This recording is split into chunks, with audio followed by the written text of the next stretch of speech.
हरि ओम नमस्कारम। देवानां च ऋषीणां च गुरुकाञ्जनसन्निभं बुद्धिभूतं त्रिलोकेशं तं प्रकस्पतिं प्रणमाम्यहं। प्रकस्पति देवताभ्यो नमो नमः। गुरुवे शरणं। சௌரியமாக இருக்கல. சென்ற பதிவில் ஏன் செய்கிறோம் அப்படின்ற தலைப்பில் பார்த்தோம். அதாவது நாம் எங்கே இருக்கோம்? இந்தியாவில், பாரத தேசத்தில் இருக்கோம். இந்த பாரத தேசத்தில் பண்பாடு, கலை, கலாச்சாரம் ரொம்ப தொன்மை மிக்க, ரொம்ப முக்கியமாக பக்தி ஸ்ரத்தை நிறையா இருக்கணுன்றதுக்காக நிறைய விஷயங்களை நம்முடைய முன்னோர்களும் முனிவர்களும் ரிஷிகளும் வகுத்து எல்லாத்துக்கும் கொடுத்துருக்கா. என்னென்ன? ராமாயணம், மகாபாரதம், உபனிஷதம், புராணங்கள், இதிகாசங்கள், இந்த மாதிரியான விஷயங்களை நமக்கு கொடுத்துருக்கிறா.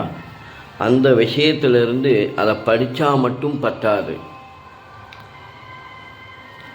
இன்றைக்கும் கூட நாம் எந்த ஒரு செயலை செய்கிறத பார்த்துட்டு பூஜை பண்ணுறது, கோவில் திருவிழா பண்ணுறது, உற்சவங்கள் பண்ணுறது, இதெல்லாம் பார்த்துட்டு வெளிநாட்டுக்காரா, மேலை நாட்டில் இருக்கிறவா நம்ம விஷயங்களை ஃபாலோ பண்ணுறான். நாம் இங்கே இருக்கோம், நம்ம யாரும் அதிகமாக ஃபாலோ பண்ணுறோமா? நெத்தியில் விபூதி இட்டுருக்குறோம் இல்லையா?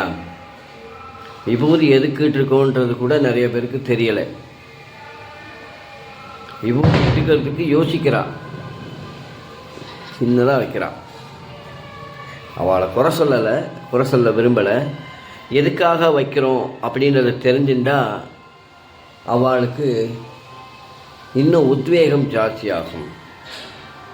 அதே மாதிரி இன்றைக்கி கூட நாம் சாதாரணமாக வெளியில் நடந்து போகிறச்ச யாராவது கை காலையோ தொட்டு மிதிச்சிட்டோம் அல்லது இடறிச்சு அப்படின்னு பார்த்தீங்கன்னா அது ஒன்று என்ன பண்ணுறோம், தொட்டு சேவிச்சுக்கிறோம், தெரியாமல் பண்ணிட்டேன் அப்படின்னு. அதேமாதிரி ஒரு புஸ்தகமோ ஒரு பேப்பரோ ஏதாவது கீழே வந்துருந்தால் தெரிஞ்சோ தெரியாமல் மிதிச்சிட்டோன்னா உடனே அதை என்ன பண்ணுறோம், தொட்டு கண்ணில் ஒத்திக்கிறோம். ஸோ இதனுடைய அடிப்படையிலேருந்து என்ன தெரியறது அப்படின்னு கேட்டீங்கன்னா,